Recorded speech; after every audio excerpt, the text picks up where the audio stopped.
Picture yourself standing under a crystal-clear night sky.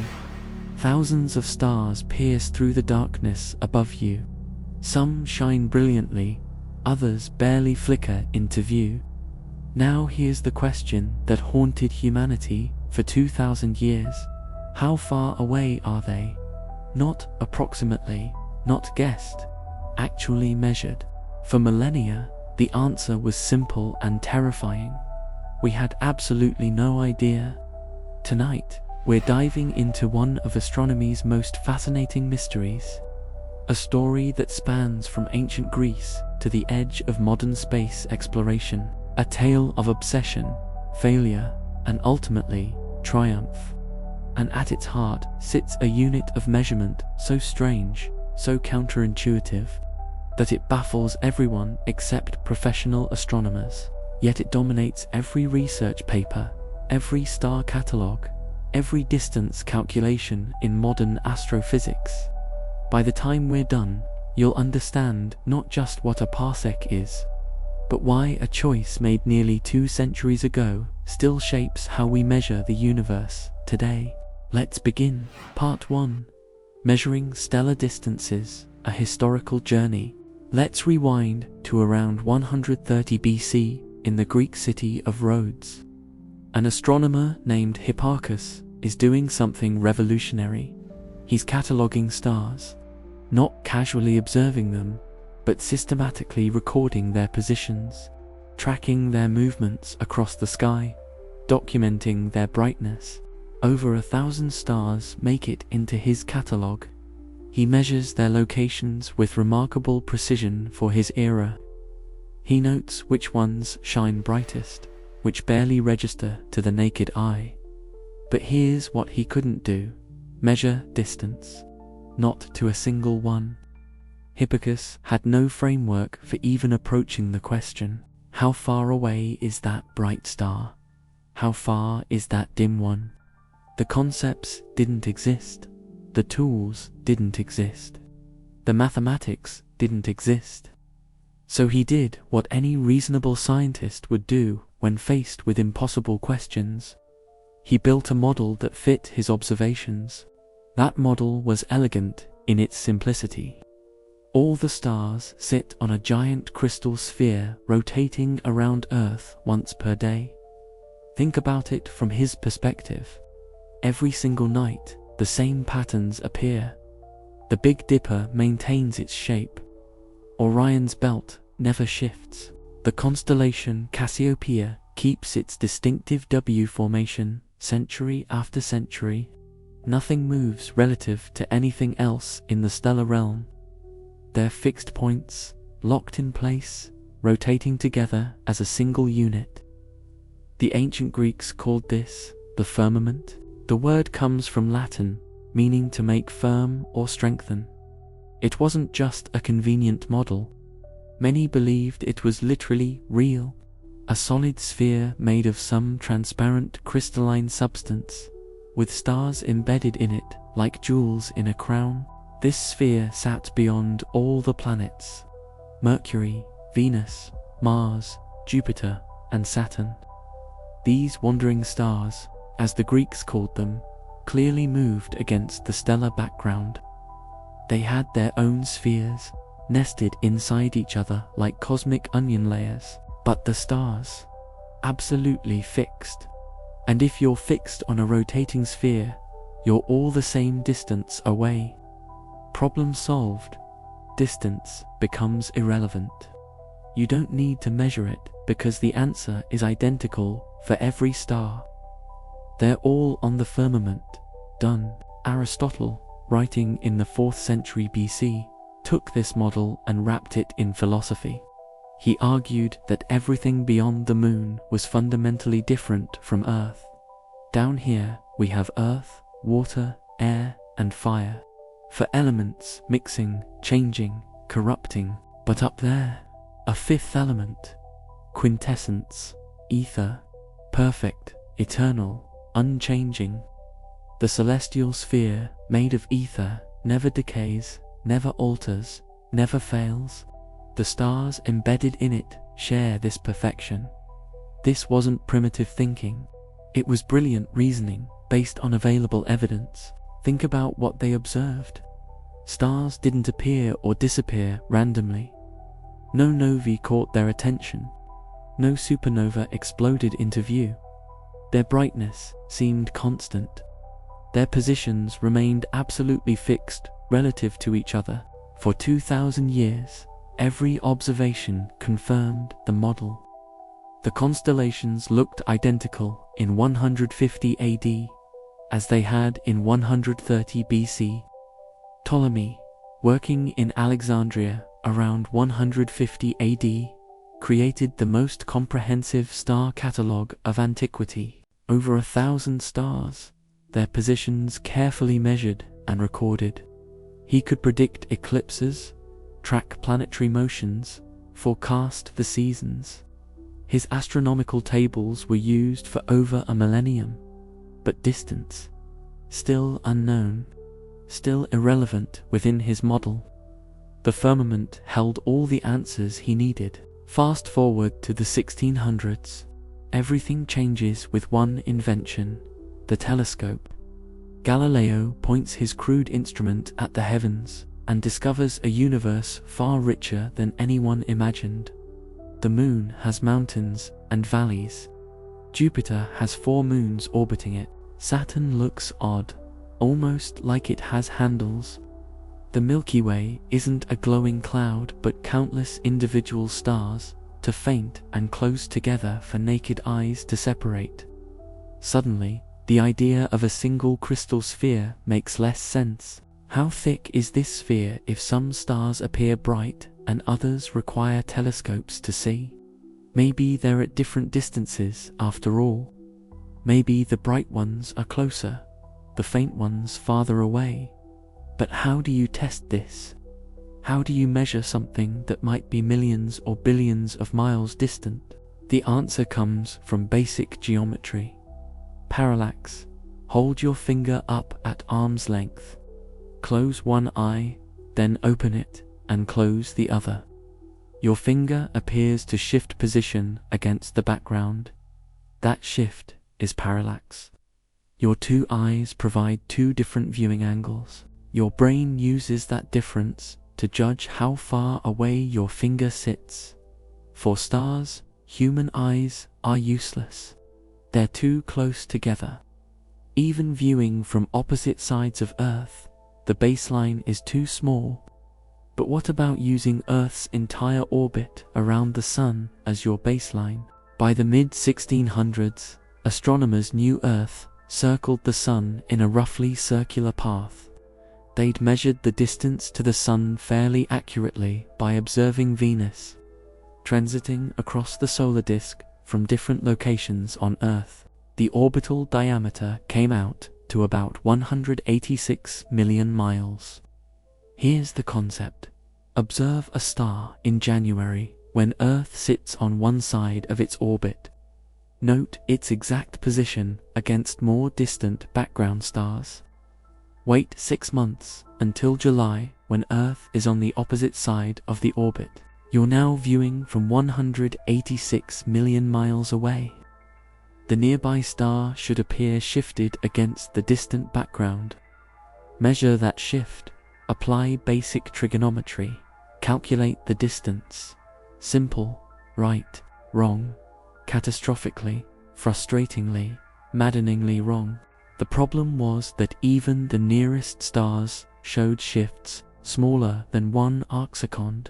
To understand how tiny this is, imagine dividing a degree into 60 parts. Each part is 1 arcminute. Now divide each arcminute into 60 more parts. Each of those is 1 arcsecond. So 1 arcsecond is 1/3600th of a degree. Picture holding a dime at arm's length, about 2 feet away. The width of that dime, as seen by your eye, is an angle thousands of times larger than what astronomers needed to measure. They needed to detect shifts comparable to the width of a human hair seen from a football field away, with 1700 DERA telescopes, through Earth's turbulent, ever-shifting atmosphere. using mechanical mounts that wobbled and drifted. Robert Hooke tried in 1669. Brilliant experimentalist, one of England's greatest scientists. He'd contributed groundbreaking work to optics, mechanics, and biology. He coined the word cell after examining cork under a microscope. He formulated the law of elasticity that still bears his name. This was no amateur attempting the impossible. This was a serious scientist with serious equipment tackling a serious challenge. Hooke built a specialized telescope mounted in a tall building. His reasoning was sound. Mount it high to minimize atmospheric turbulence near the ground. He chose a bright star called Gamma Draconis. Night after night for months, he measured its position carefully, took meticulous notes, detected what appeared to be a shift in position.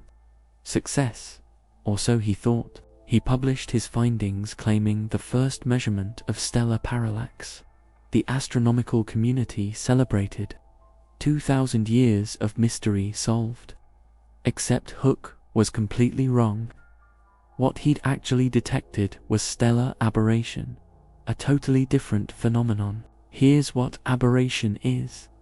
Light travels at a finite speed, about 186,000 miles per second. Earth moves around the Sun at about 19 miles per second. When you point a telescope at a star, you have to tilt it slightly in the direction of Earth's motion. Think about running through rain. Even if rain falls straight down, you tilt your umbrella forward because you're moving horizontally. Same principle with starlight. The combination of light's finite speed and Earth's motion creates an apparent shift in stellar positions, but here's the critical difference. Aberration shifts all stars by the same amount in the same direction. Parallax makes nearby stars shift against distant background stars. Totally different effects. Hooke had discovered something real and important. Just not what he thought. James Bradley figured out what was actually happening in 1728. He correctly explained stellar aberration, measured it precisely, and dashed hopes that parallax had been detected. The search continued. William Herschel tried a completely different approach.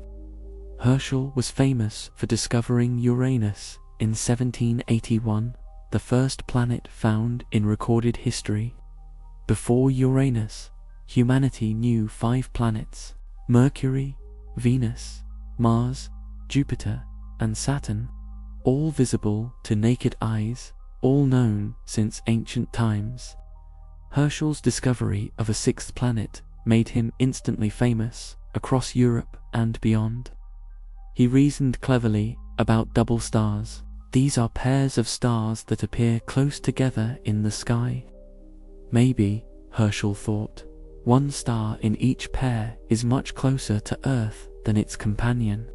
If so, the near star should show parallax while the distant one doesn't. Over many years, he made thousands of painstaking measurements of double star systems, carefully tracked the angular separation between components of each pair, watched for any sign that nearby stars shifted against more distant backgrounds.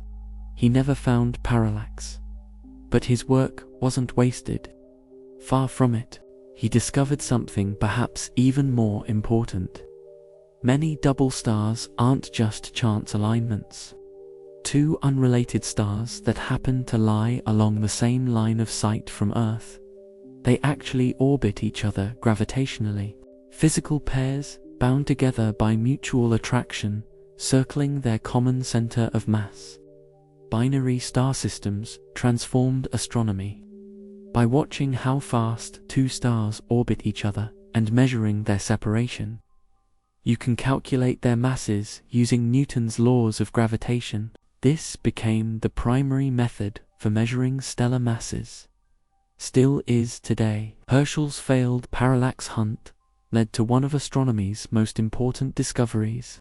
Sometimes the best science comes from experiments that don't work as planned. By the early 1800s, Measuring stellar parallax had become astronomy's holy grail.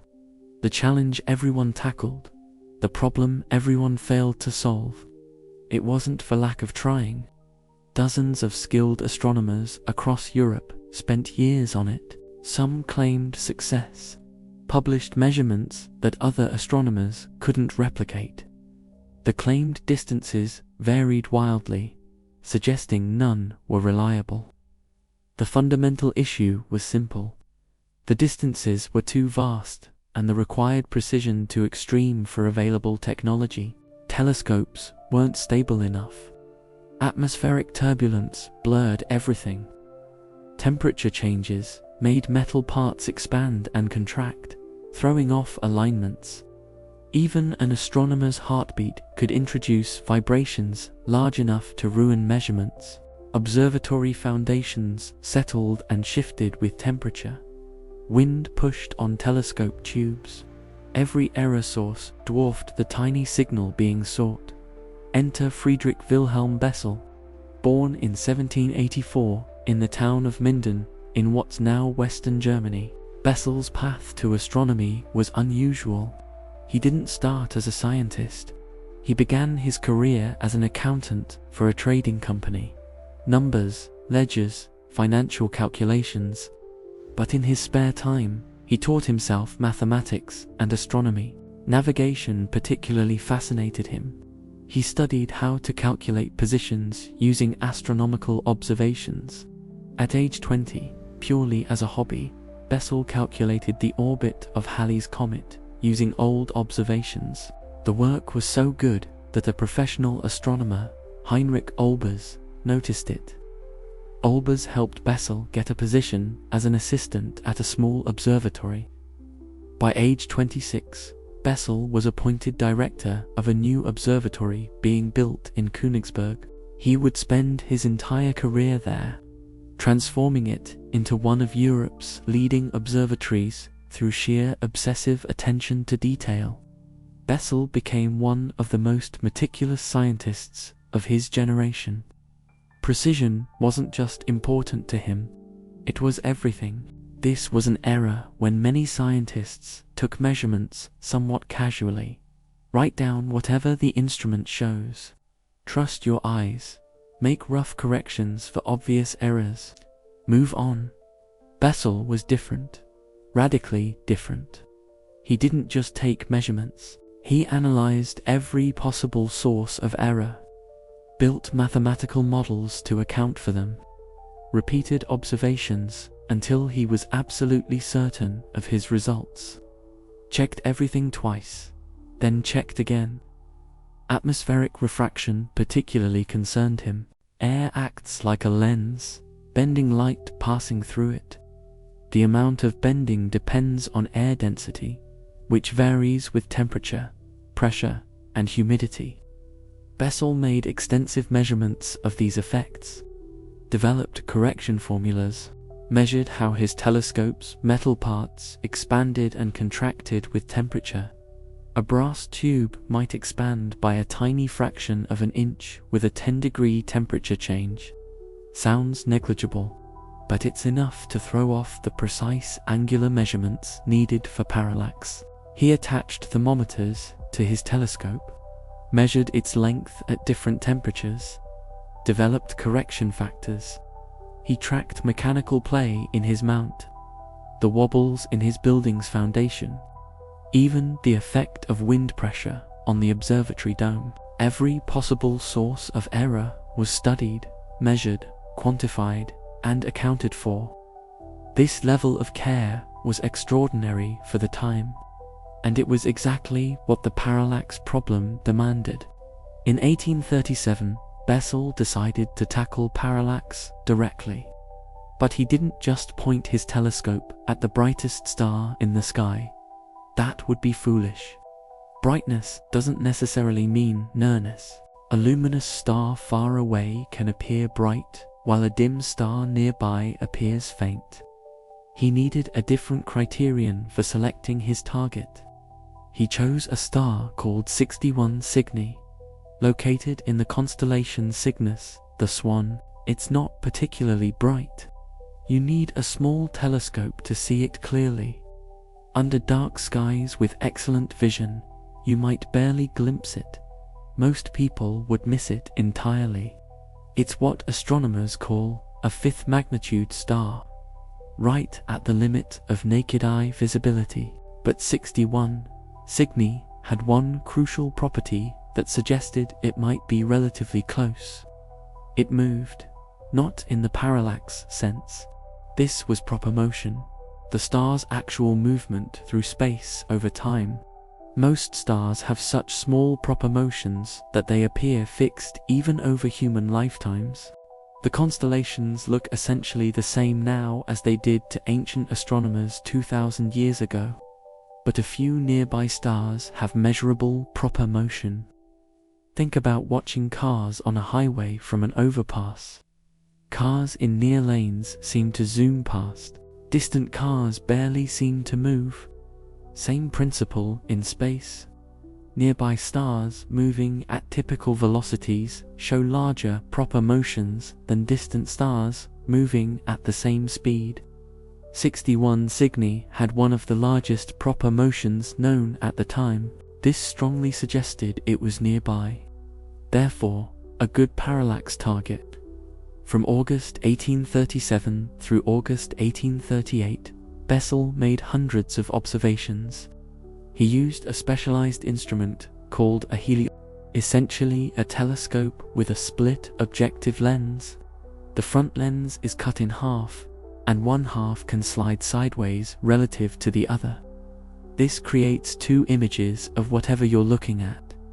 By adjusting the slide, you can superimpose the two images or separate them by precise amounts. This design allowed measuring tiny angles with remarkable precision. If you're measuring the separation between two stars, you can align one star's image from the left lens with the other star's image from the right lens. Read off the separation from how far you slid the lens. Bessel's heliometer could measure angles down to about 1/10 of an arcsecond under good conditions. Cutting-edge precision for 1837. But Bessel didn't just point at 61 Cygni and measure its position. That wouldn't work. The telescope itself might shift slightly. The whole building might settle. You need reference points. Instead, he observed multiple reference stars in the same field of view. Stars chosen to be so distant that their parallax would be essentially unmeasurable, effectively at infinite distance. Every clear night, weather permitting, Bessel measured the angular separation between 61 Cygni and these reference stars. He'd measure the distance to reference star A, then to reference star B, then to reference star C. Multiple measurements, multiple references, all to maximize accuracy and catch systematic errors.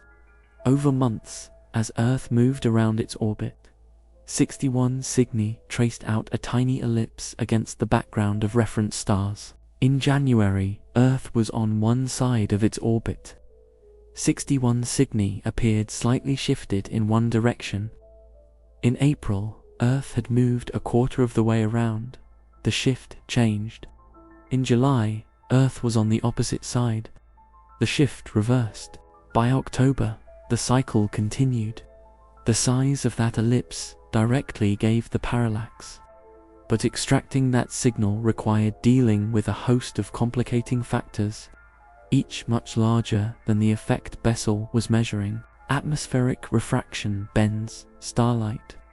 The amount of bending changes with the star's altitude above the horizon, the air temperature, the humidity, even the barometric pressure. A star near the horizon might appear displaced by half an arc minute or more.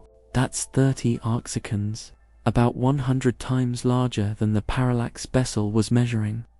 The telescope's metal parts expanded when warm, contracted when cold.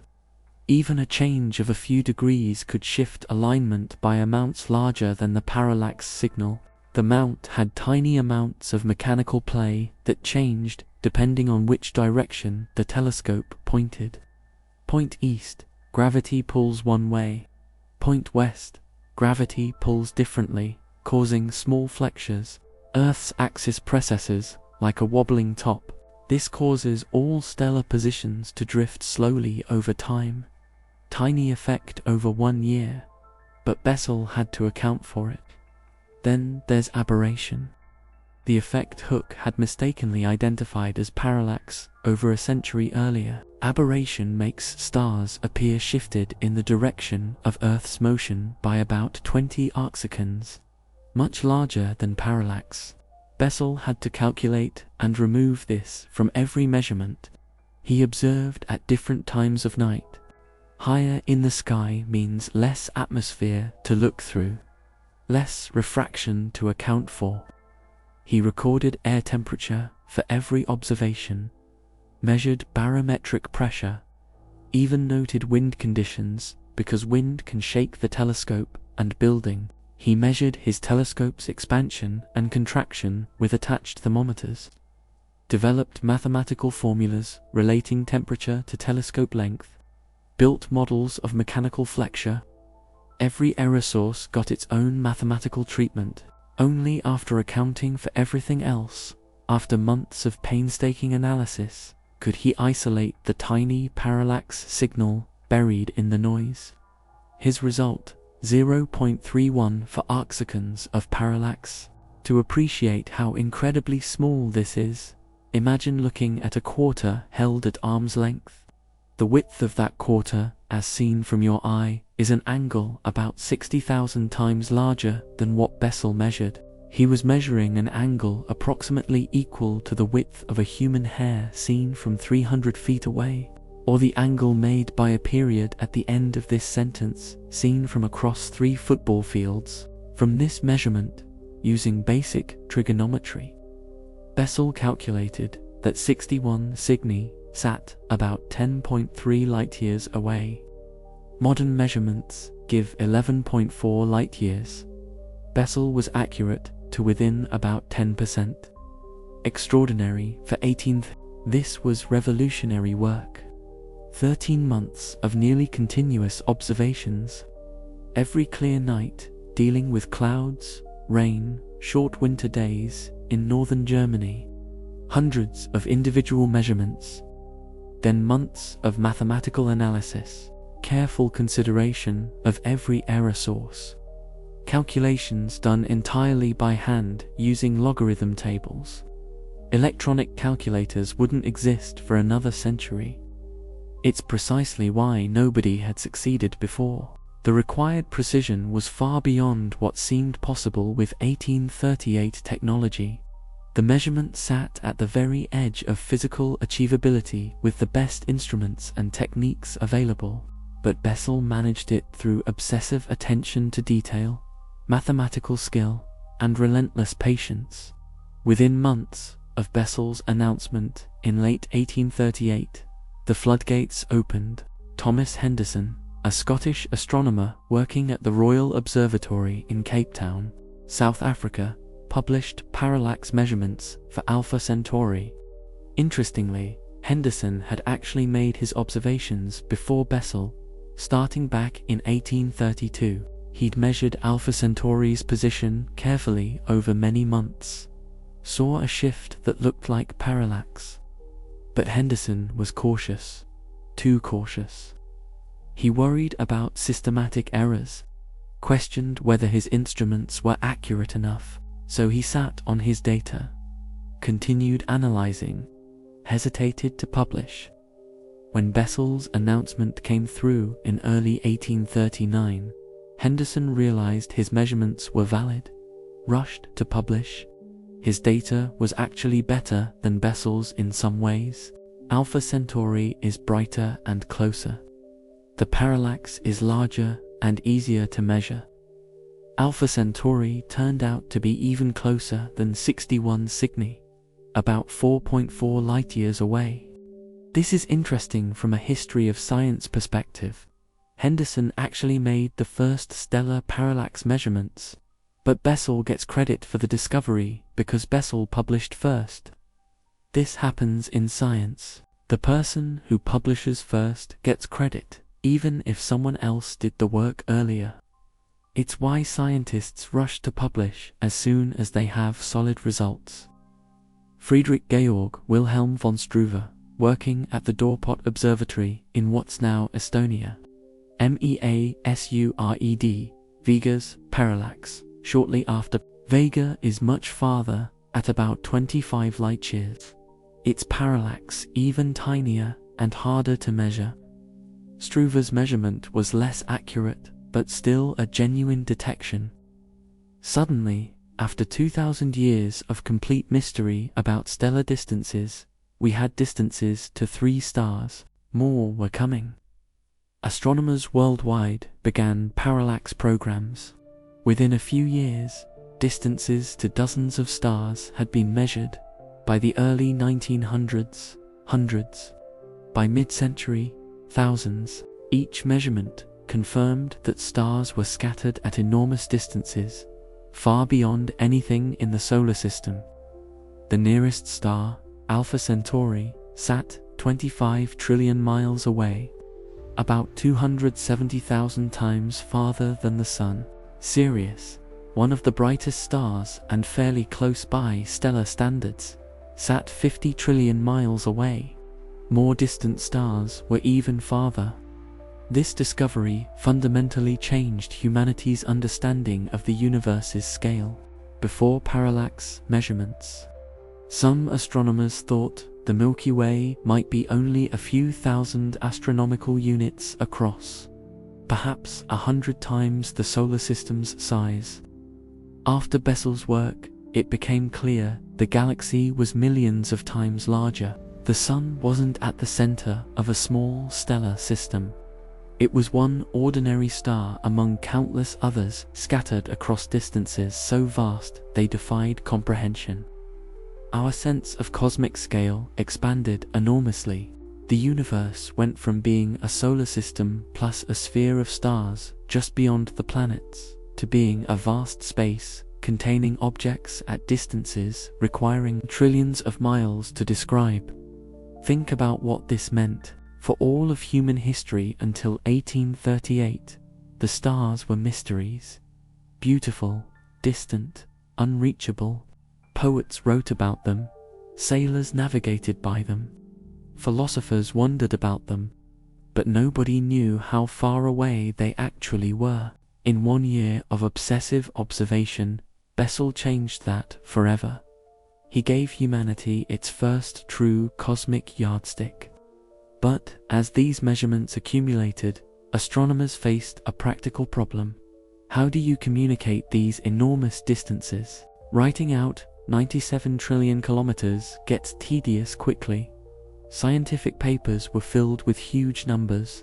Saying a star sits at 657,000 astronomical units is awkward. Using multiples of the Sun's distance helped somewhat, but it still wasn't ideal. Someone, and history isn't entirely clear who first suggested it, proposed defining a new unit based directly on parallax geometry, and that decision, made for convenience in the late 1800s, would shape astronomy for the next 2 centuries and counting. But before we get to that, let's pause and consider what we've just witnessed. We've seen humanity struggle for 2 millennia with a question that seemed unanswerable.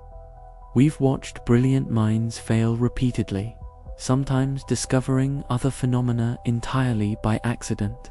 We've followed one man's obsessive quest for precision that finally cracked the problem, and we're about to see how that success created a unit of measurement that baffles outsiders but dominates professional astronomy to this day. The parallax revolution was just beginning. The real story of the parsec, its rise to dominance, its strange properties, and why it persists despite obvious limitations, is still ahead.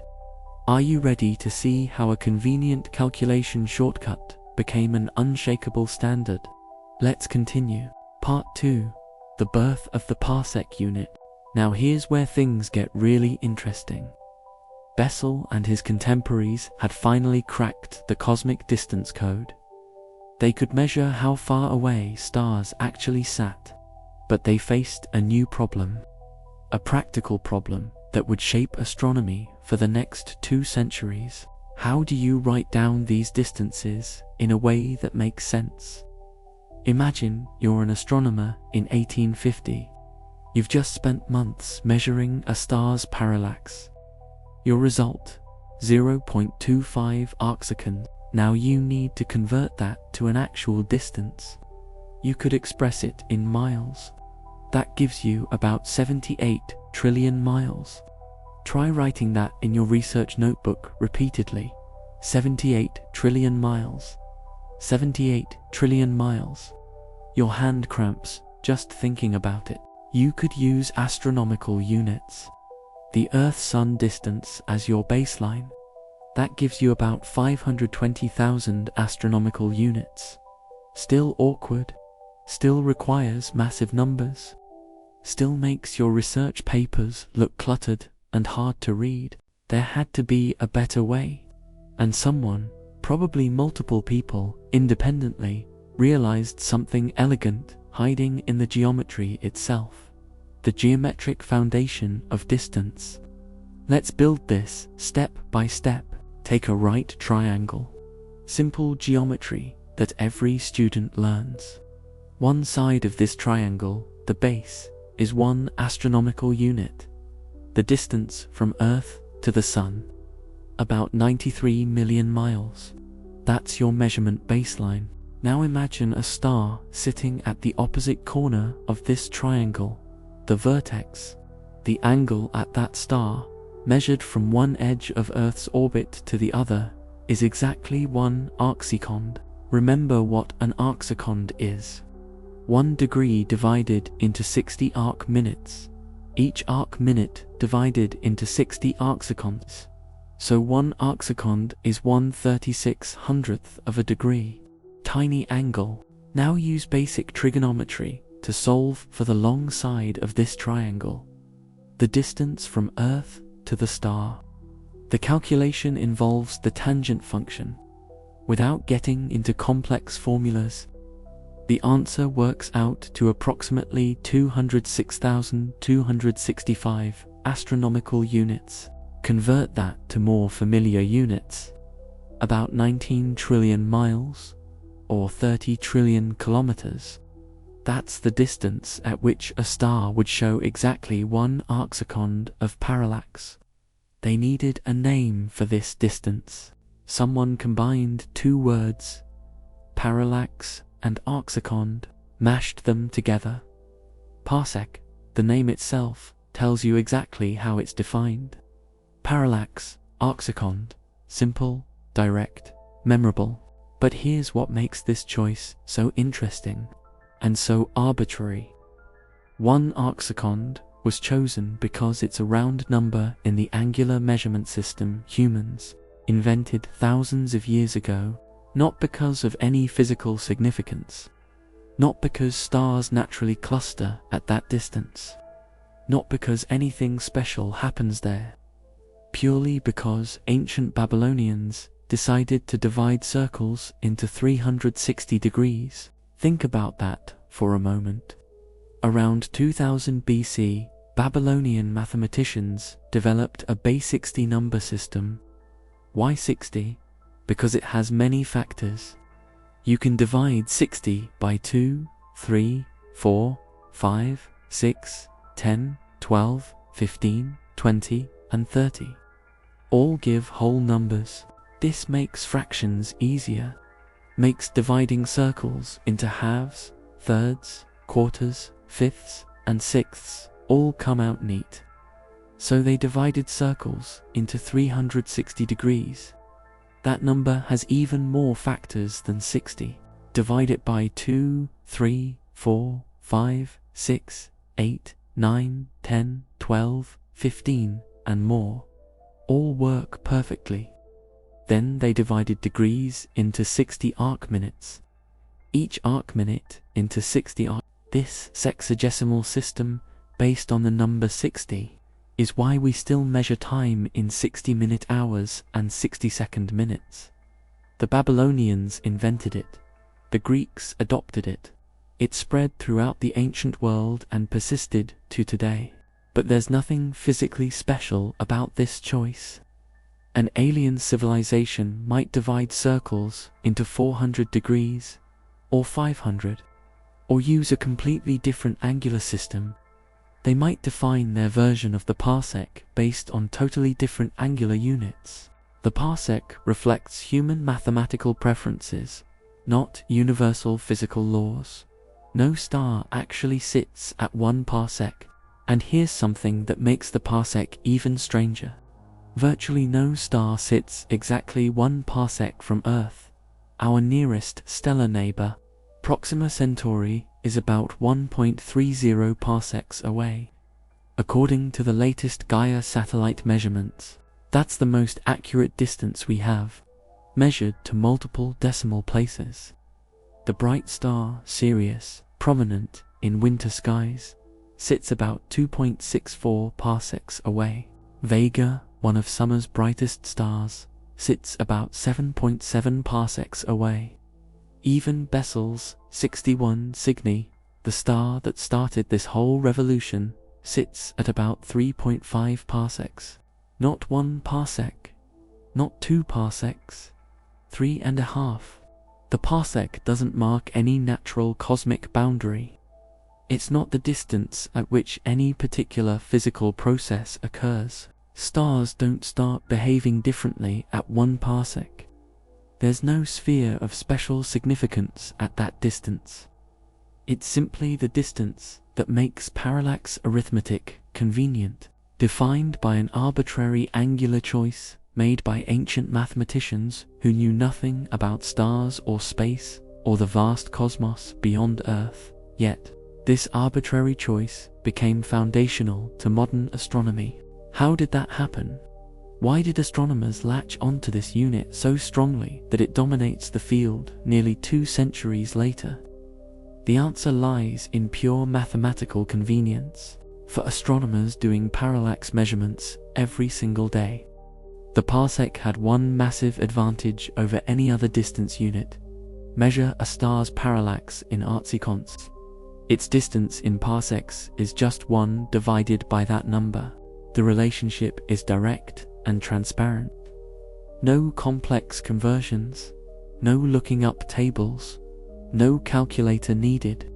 Just invert the parallax and you have the distance. If a star shows a parallax of 0.5 arcseconds, it sits 2 parsecs away.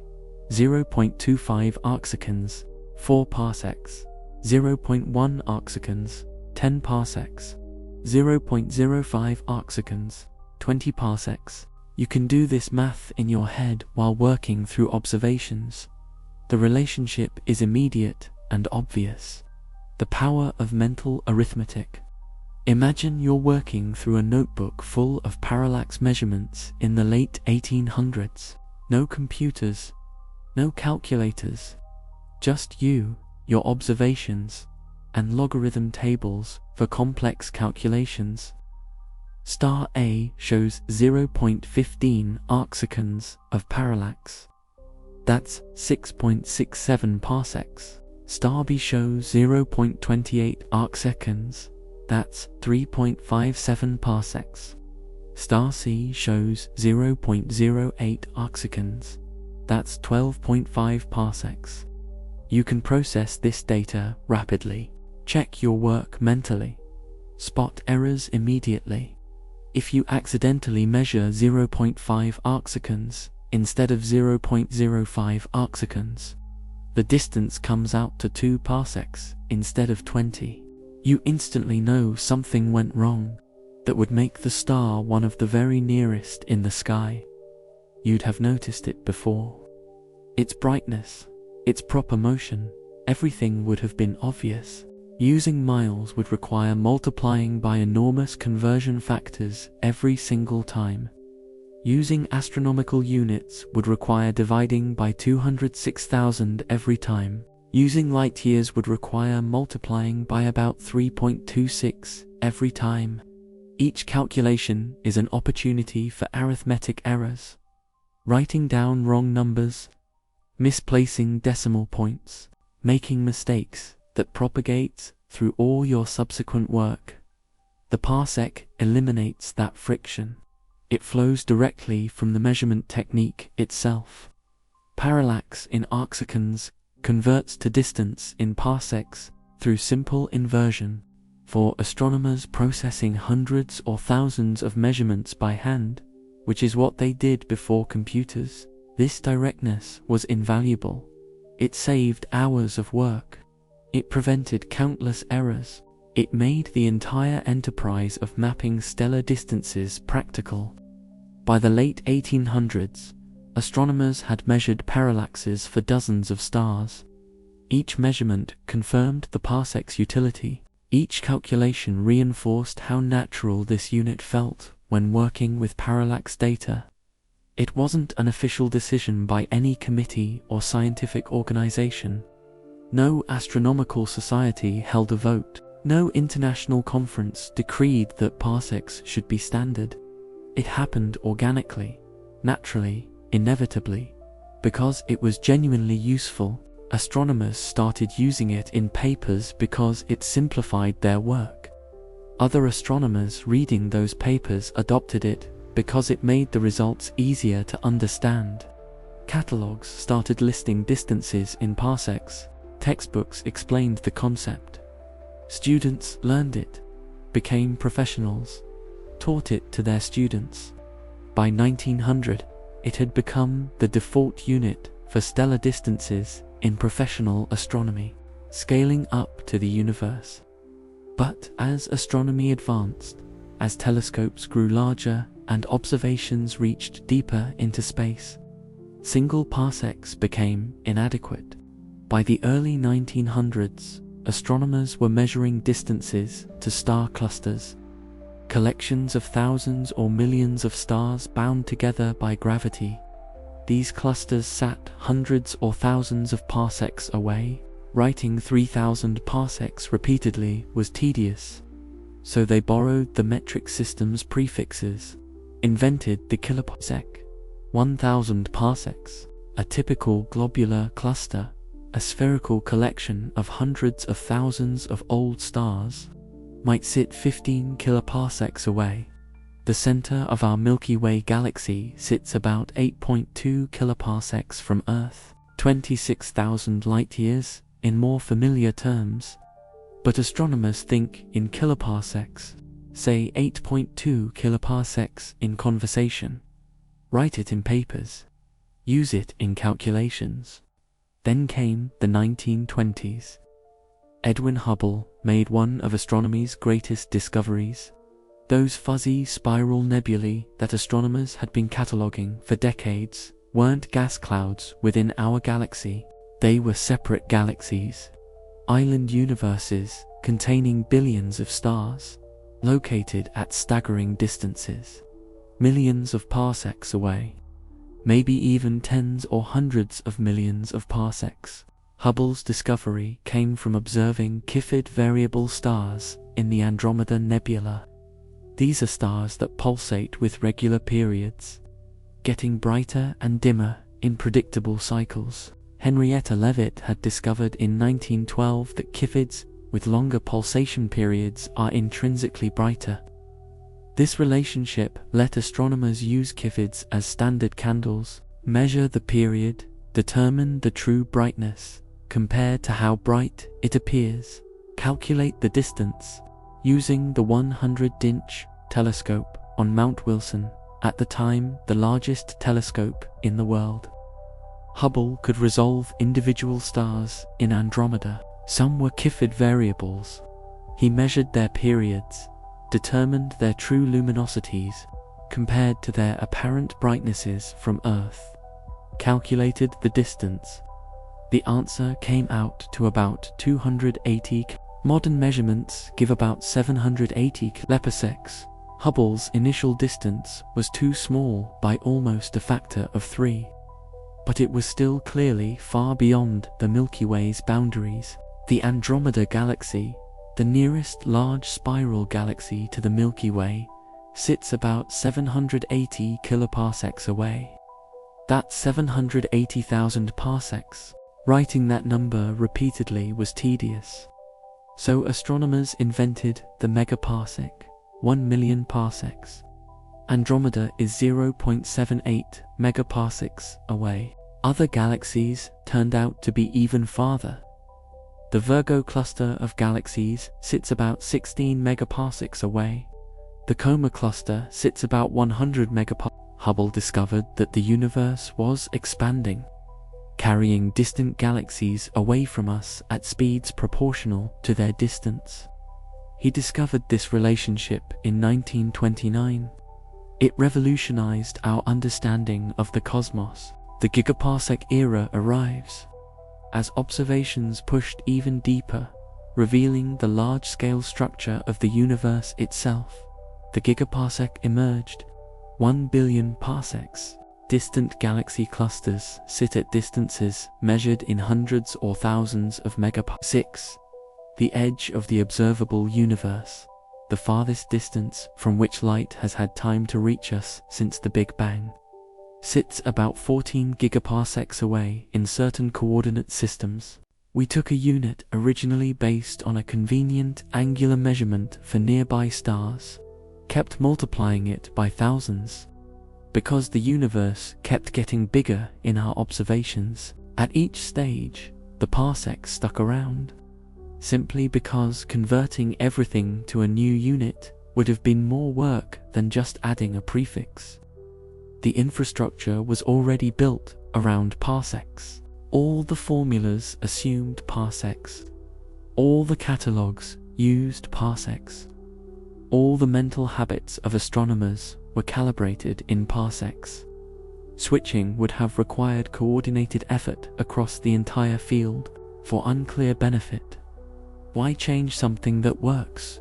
Why force everyone to relearn their intuitions? Why rewrite all the textbooks and database software?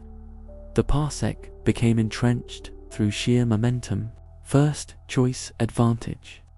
The initial measurement technique determined the natural units. Those units spread through the field. Infrastructure grew around them. Each generation of astronomers learned those units, taught them to the next generation. The cycle reinforced itself, made changing progressively harder as more depended on the existing system. Think about what this means. A choice made for mathematical convenience in the 1800s, based on angular units invented by Babylonians around 2000 BC, now defines how we measure distances to galaxies billions of light-years away. Distances so vast they strain comprehension. Structures so enormous they dwarf our entire galaxy, all measured in parsecs or megaparsecs or gigaparsecs. The parsec has been multiplied by factors of millions or billions, extended far beyond its original purpose. Used in contexts Bessel couldn't have imagined, applied to objects that wouldn't be discovered for a century after he died, yet the fundamental unit remains.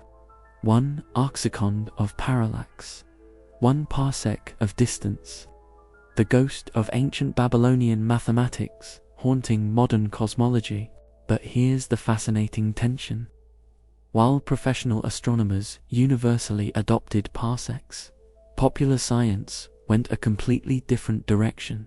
The space race of the 1950s and 60s ignited massive public interest in astronomy and space exploration. The Soviet Union launched Sputnik in 1957. Yuri Gagarin became the first human in space in 1961. NASA's Apollo program culminated in the moon landing in 1969. Suddenly, millions of people wanted to learn about the cosmos. Popular books flooded the market. Magazine articles explained black holes and quasars. Television shows explored the planets. Museums built planetariums, and they all needed to communicate astronomical distances to general audiences. None of them used parsecs. They all used light-years instead. Carl Sagan's Cosmos television series aired in 1980. Seen by over 600 million people worldwide across 60 countries, Sagan used light years exclusively. When he talked about Alpha Centauri, he said it was 4.24 light years away. When he discussed the Milky Way's size, he said it was 100,000 light years in diameter. When he mentioned distant galaxies, he gave distances in millions or billions of light years. Not once in 13 episodes did he use the word parsec. This made perfect sense for public communication. The light year concept explains itself. Light is the fastest thing in the universe. Everyone knows that. A year is a time span everyone understands intuitively. So a light year is obviously a huge distance. The distance light travels in 1 year at its incredible speed. The name itself conveys the concept. The Great Divide, professional versus public. The parsec, in contrast, requires extensive explanation. You have to explain what parallax is, why we use it, what an arcsecond is, where that angular unit comes from, why astronomers chose that particular angle for their definition. You have to draw diagrams showing the geometry. Even after all that explanation, most people find it abstract and unintuitive. It doesn't connect to everyday experience the way a light year does. The light year also has poetic resonance. When you say Andromeda is 2.5 million light years away, people immediately understand something profound. We're seeing light that left Andromeda 2.5 million years ago. We're looking back in time. The photons striking our telescopes began their journey when our distant ancestors were just learning to make stone tools. That's evocative. That's meaningful. That captures imagination. Saying Andromeda is 0.78 megaparsecs away doesn't have the same impact. It's accurate. Professional astronomers use it. But it doesn't resonate emotionally. Doesn't immediately connect to anything in human experience. Doesn't spark wonder in the same way. So a split emerged that persists to this day. Professional astronomers use parsecs in their research. Every research paper, every professional catalogue, every technical discussion uses parsecs or kiloparsecs or megaparsecs. But popular science uses light years. Every news article, every documentary, every museum exhibit uses light years. Same astronomer, same galaxy, different number depending on the audience. An astronomer writing a paper for the Astrophysical Journal will say, a galaxy sits 300 megaparsecs away. That same astronomer interviewed for a New York Times article about the same galaxy will say it's about 980 million light-years away. They're the same distance, just expressed in different units for different audiences.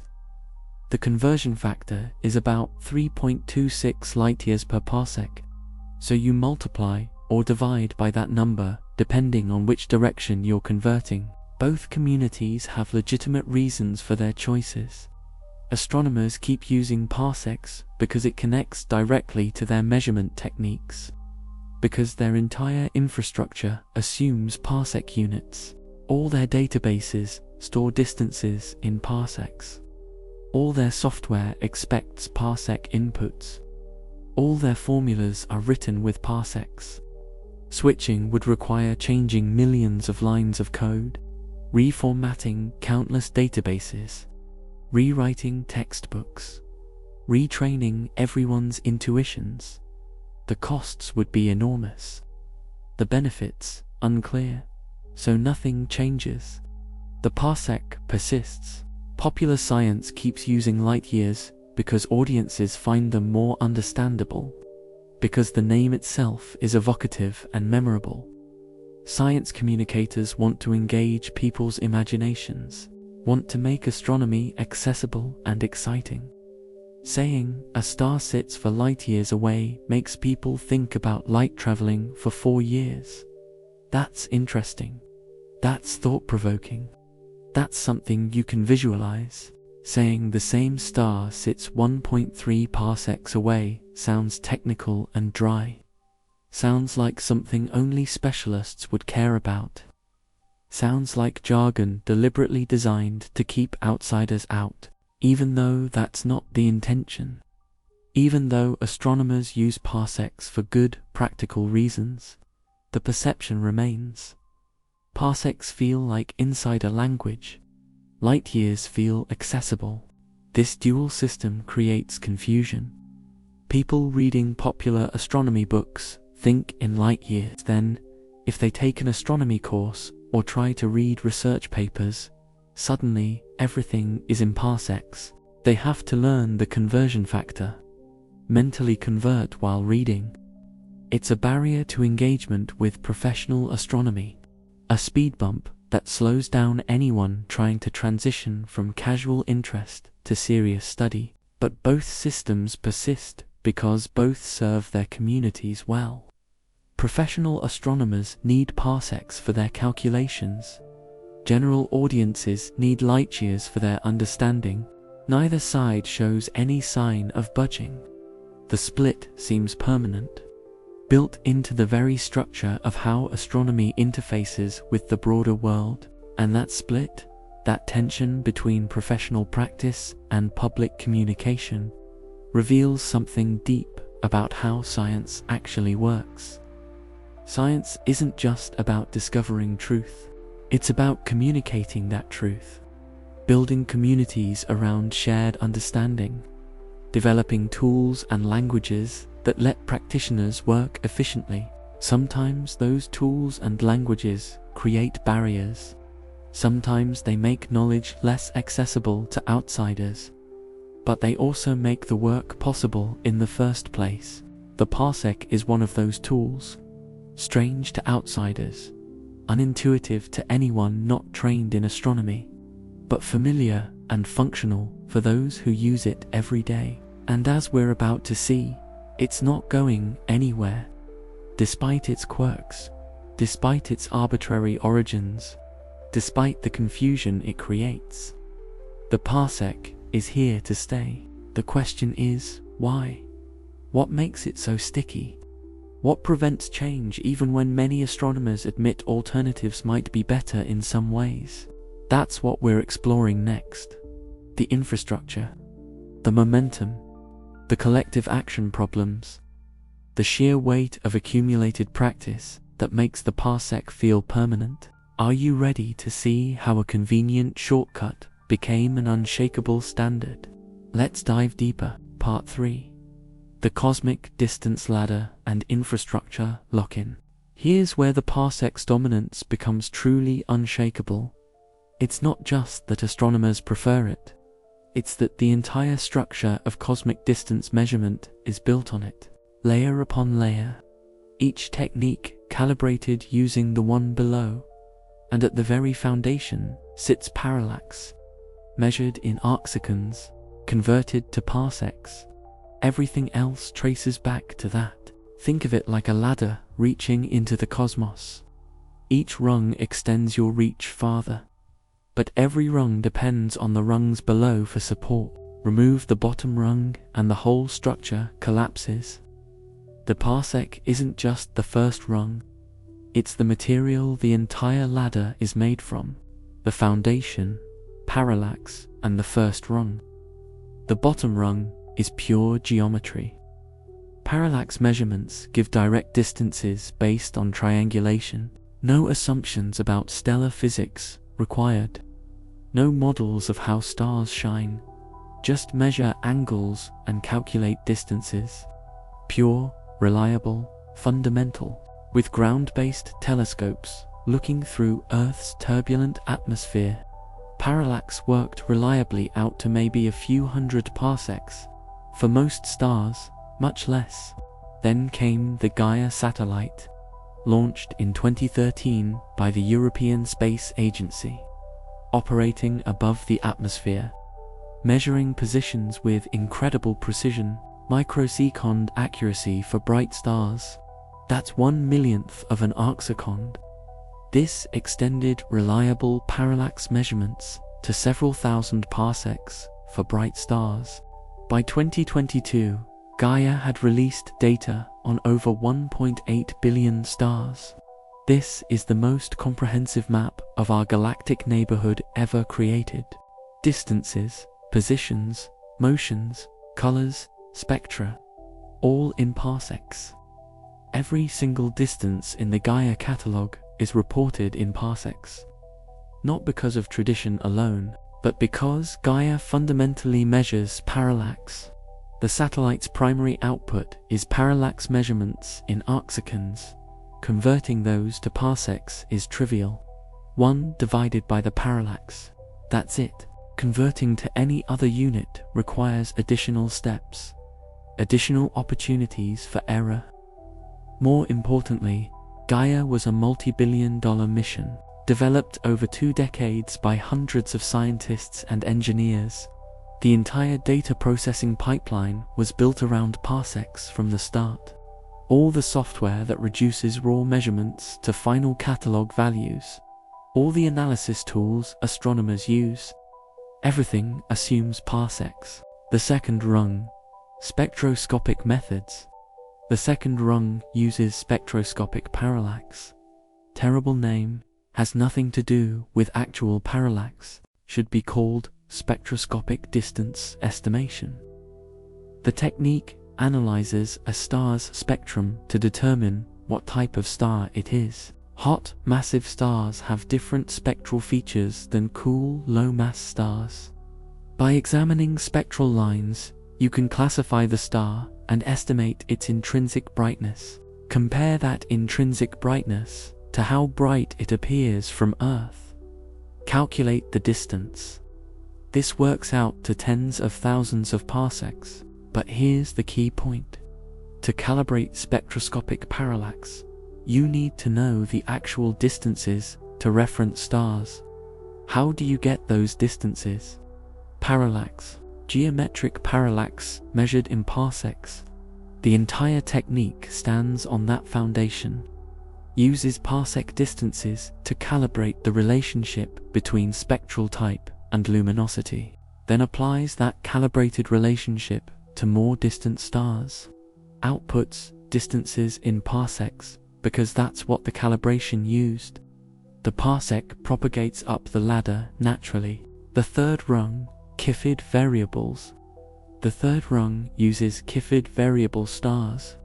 Henrietta Leavitt's period luminosity relationship from 1912. Longer period Cepheids are intrinsically brighter.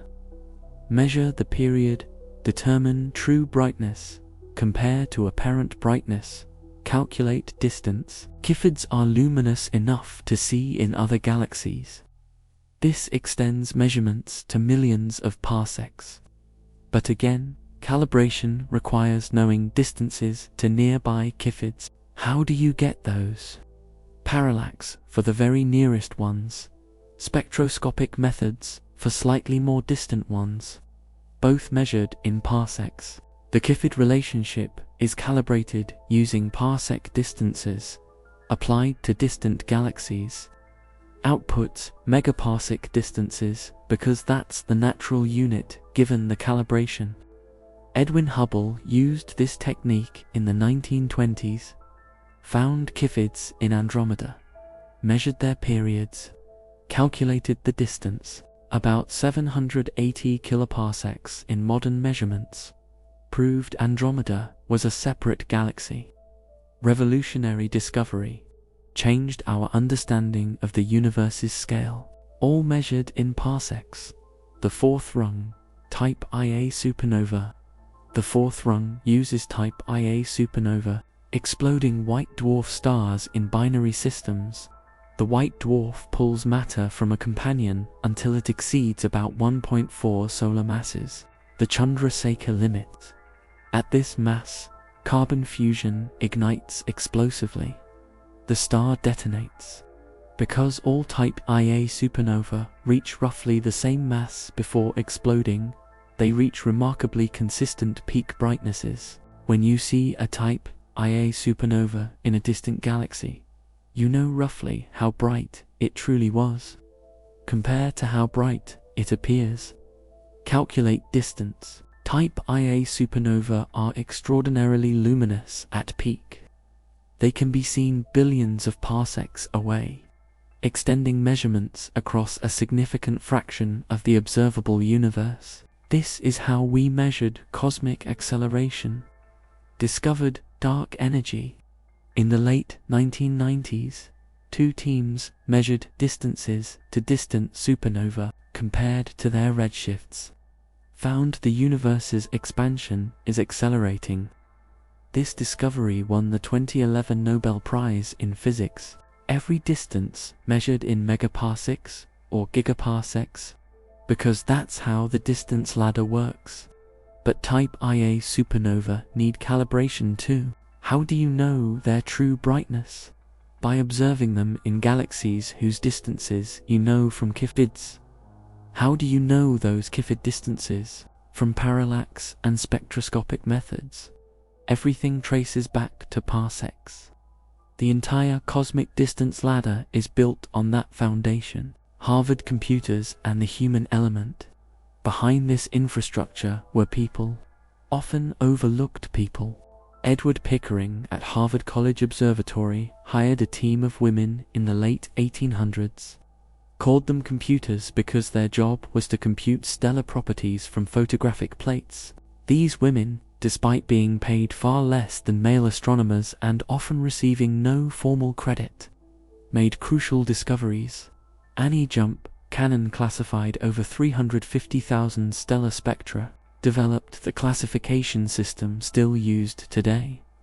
Williamina Fleming discovered over 300 variable stars. Cecilia Pangaposhkin showed that stars are made primarily of hydrogen and helium, but for our story, Henrietta Swan Leavitt stands out. She discovered the Kifid period luminosity relationship in 1912, working with Kifids in the Magellanic Clouds, 2 small satellite galaxies visible from the southern hemisphere. Leavitt found that pulsation period directly relates to intrinsic brightness. This discovery became fundamental to cosmic distance measurement, extended the distance ladder from thousands to millions of parsecs, all because one underpaid woman noticed a pattern in photographic plates. Her work required calibration using parallax distances, measured in parsecs. Her discovery extended those parsec measurements millions of times farther. The parsec spread through the cosmos on the back of her insight. Every Kifid distance today ultimately traces back to Leavitt's work, and to the parallax measurements that calibrated it. All in parsecs, the weight of infrastructure. This is why the parsec is so sticky, so resistant to change. It's not just a unit astronomers prefer, it's the foundation of a massive interconnected system. Change the units at the bottom and everything above needs recalibration. Every relationship, every formula, every catalog, every database. Millions of measurements would need converting. Billions of data points recalculated. And it's not just historical data. Future missions are being designed right now, built around parsec assumptions. The extremely large telescope in Chile, 39-meter mirror, over €1 billion. Expected completion around 2027. The Nancy Grace Roman Space Telescope, NASA's next major space observatory, launch planned for 2027. Total cost over $3.9 billion. The Square Kilometer Array, International Radio Telescope Project. Thousands of antennas across Australia and South Africa. First phase operational in the early 2030s. All of these observatories will use parsecs, because that's what astronomers designing them expect. That's what data processing pipelines output. That's what astronomical databases require.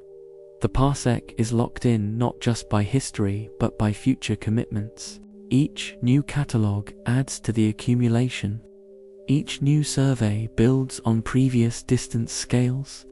The infrastructure grows and hardens. Switching becomes progressively more difficult as more depends on the existing system. This is infrastructure lock-in, a concept from economics and technology studies. First choice advantage, creating path dependence. Early decisions, constraining future options. The collective action problem. Think about QWERTY keyboards. The letter arrangement on your keyboard right now. Designed in the 1870s for mechanical typewriters, placed common letter pairs apart to prevent jams. We don't use mechanical typewriters anymore. Haven't for decades. More efficient keyboard layouts exist.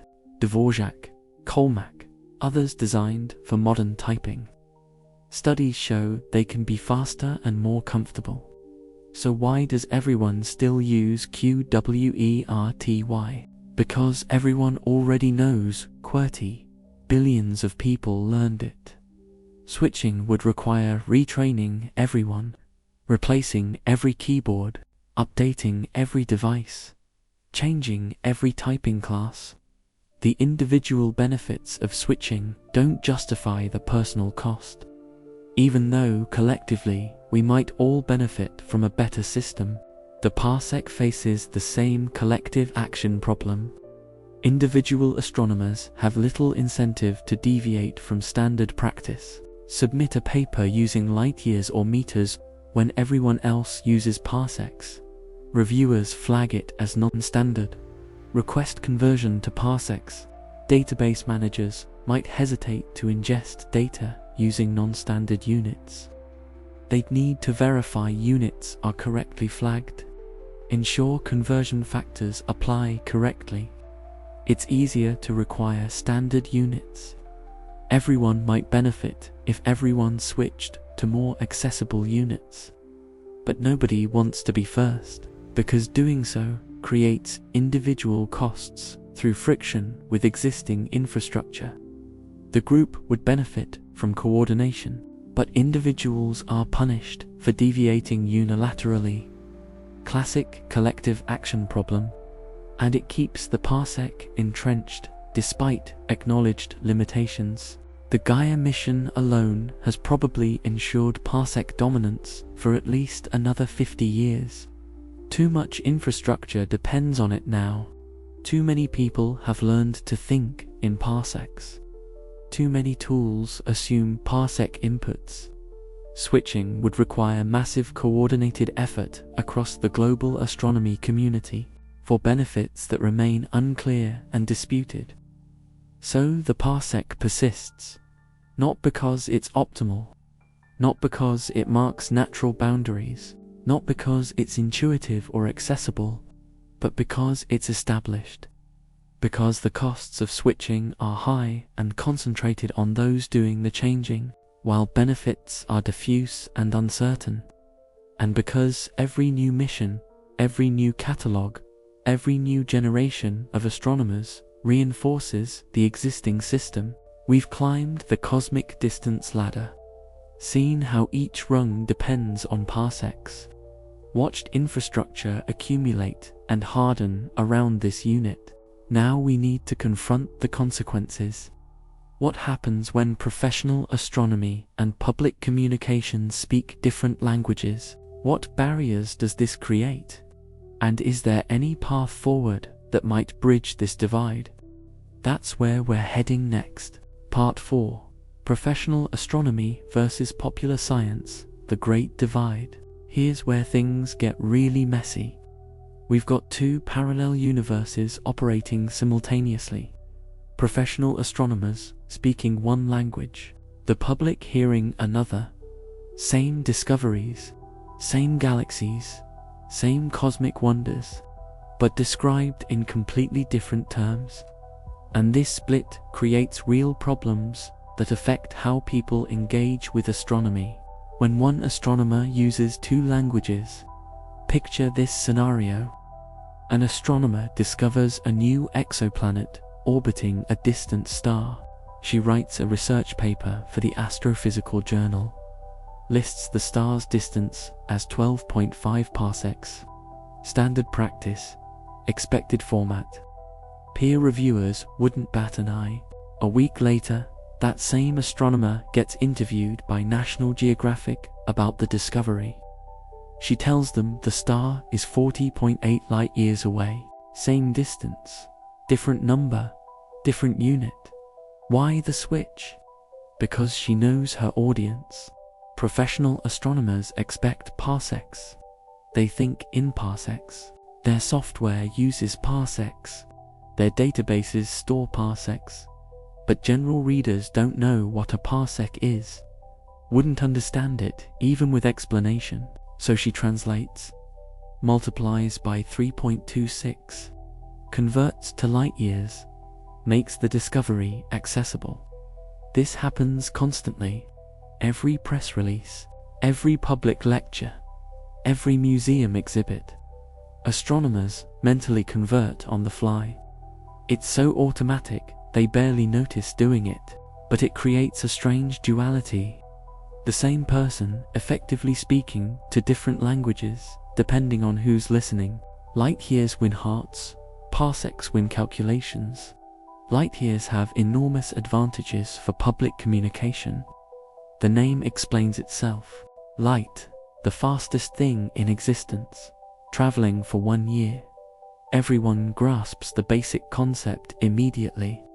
No geometry lessons required. No angular measurements to explain. No Babylonian mathematics to unpack. Just light plus time equals distance, and light years carry emotional weight. When you say Andromeda is 2.5 million light years away, people immediately understand something profound. We're seeing ancient light, photons that began their journey when early humans were learning to make stone tools. That resonates, that sparks wonder, that makes people care about astronomy. Carl Sagan understood this intuitively. His Cosmos series reached 600 million people, never mentioned parsecs, always used light years. He wanted to inspire, not intimidate. Wanted viewers to feel connected to the cosmos, not alienated by technical jargon. Light years served that purpose perfectly. But parsecs have their own advantages for working astronomers. Direct connection to measurement technique, simple mental arithmetic, immediate error checking. When you're processing thousands of parallax measurements, that efficiency matters enormously, saves hours of work, prevents countless mistakes, makes the entire enterprise practical. So both communities have legitimate needs. Astronomers need parsecs for their calculations. Public needs light years for their understanding. Neither wants to compromise. Neither sees sufficient reason to change. The split persists because it serves both groups, even though it creates barriers between them. The education challenge. This dual system creates serious problems for education. Students reading popular astronomy books think in light years. Then they take an introductory astronomy course. Suddenly everything switches to parsecs. They have to learn the conversion factor, mentally translate while reading. It's a barrier to engagement, a speed bump slowing anyone transitioning from casual interest to serious study. Teaching parsecs takes significant time. Students need to understand arcseconds as angular measurements, need to grasp astronomical units, need to follow parallax geometry, need basic trigonometry. For students taking astronomy to fulfill a general education requirement, this is substantial investment. Time that could be spent on more immediately engaging topics, exoplanets, black holes, the Big Bang, topics that don't require specialized units. But astronomy majors must learn parsecs. They'll read research papers as undergraduates. Those papers report distances in parsecs. They need to understand what those numbers mean. Need to develop intuition for whether claimed distances make sense. Need to work with parsec-based databases and software. so introductory courses end up teaching both units. Light years for general students, parsecs for majors. This dual instruction takes more time than teaching just one unit. It's inefficient but necessary given the professional-popular split. Upper-level courses teach exclusively in parsecs, because that's what students will encounter in research. Every catalogue, every paper, every conference talk, the hidden costs of division. This creates a peculiar situation. The same scientific discovery gets reported two different ways. Research paper says 12.5 parsecs. News article says 40.8 light years. Both are correct. Both describe the same reality, but they sound different, feel different, create different impressions. For someone trying to follow astronomy news and read research papers, this constant translation gets exhausting.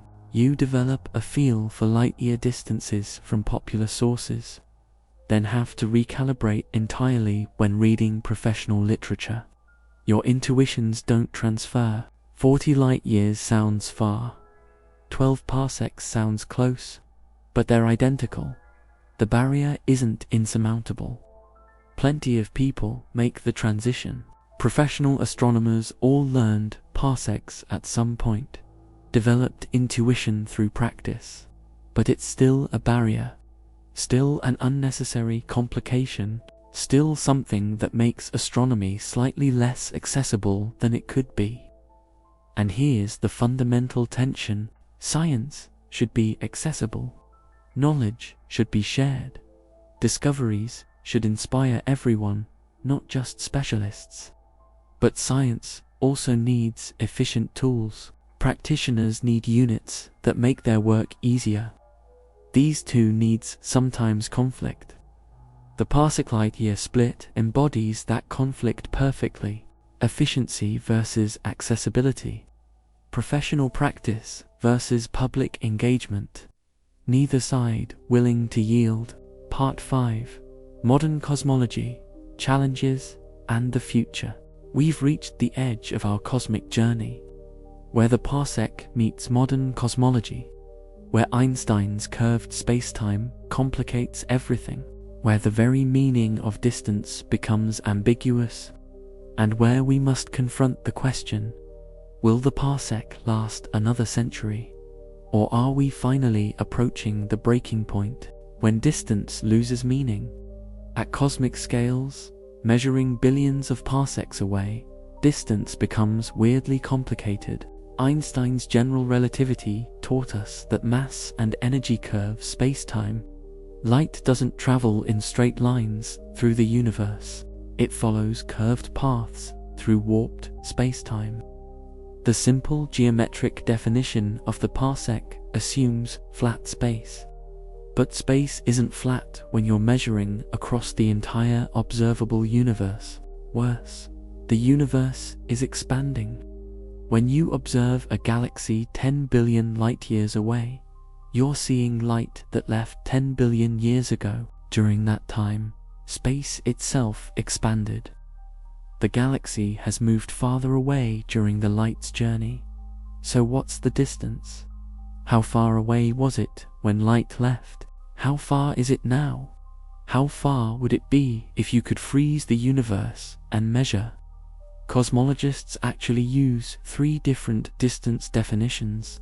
Light travel distance measures how far light actually traveled. Proper distance is the galaxy's current separation right now. Comoving distance factors out expansion entirely. All 3 are legitimate. All 3 give different numbers for the same object. For nearby objects, within a few tens of megaparsecs, they're essentially equal. For very distant galaxies, they can differ by factors of 2 or more. The Hubble tension crisis. Then there's the Hubble constant crisis, one of the biggest unsolved problems in cosmology today. The Hubble constant quantifies how fast the universe expands. Measurements from the cosmic microwave background give about 67 kilometers per second per megaparsec. Measurements using the distance ladder give about 73. That's an 8% disagreement. Doesn't sound like much, but both measurements have uncertainties of only 2 to 3%. They disagree at multiple sigma significance. This is genuinely worrying. Either one measurement technique has a subtle error nobody's found, or our cosmological model is missing something important. Maybe dark energy behaves differently than we think. Maybe there's unknown physics affecting expansion. Maybe neutrinos are heavier than expected. This tension is driving enormous amounts of current research. Notice the units: kilometers per second per megaparsec. The parsec is baked into the fundamental equation describing universal expansion.